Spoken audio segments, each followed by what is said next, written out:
Have you ever pondered how the events of the past can enlighten our present and shape our future? Today we delve into the intriguing story recorded in the 37th chapter of Isaiah, a story filled with suspense, courage, and divine intervention. The tale begins with King Hezekiah, embattled and distraught, his kingdom threatened by the Assyrian king.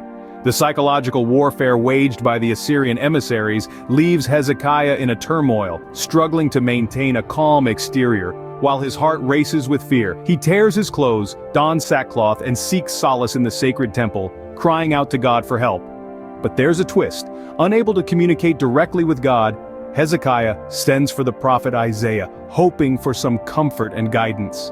Meanwhile, the Assyrian emissaries return, their threats more ominous than before. They not only threaten to annihilate the entire kingdom, but also deride the God of Israel. In this desperate hour, the prophet Isaiah sends a message to King Hezekiah.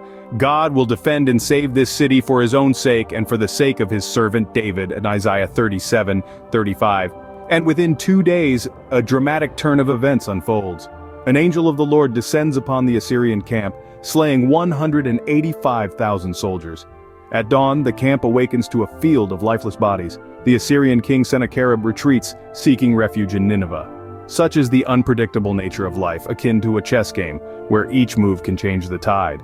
It's a poignant reminder of the adage, life imitates art. Nations and individuals alike must navigate the stage of history, enduring trials and making choices along the way.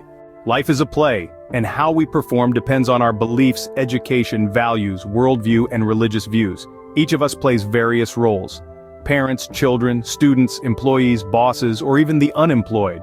These roles come with their own set of beliefs, thoughts, and behaviors.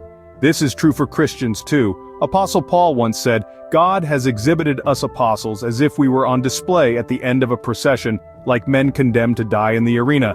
We have become a spectacle to the whole universe, to angels as well as to human beings." 1 Corinthians 4:9. King Hezekiah, the ruler of Judah, had two roles: managing the kingdom and serving God. If he fulfilled his role as a servant of God, his kingdom would stand firm. Likewise, Isaiah, the prophet of God, was tasked with delivering God's message.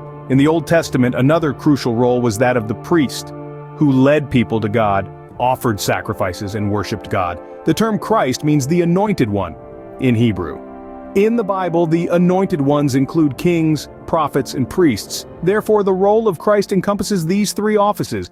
As followers of Christ, Christians continue to perform the role of Christ on earth. These are, of course, metaphors, a way to facilitate our understanding. Some might argue that these metaphors are not entirely apparent, but nitpicking the language or disputing the metaphors is not the point here. Today's tale from Isaiah 37 reminds us of the divine protection and salvation that God offers in times of distress. It showcases the power of faith and prayer in overcoming adversities.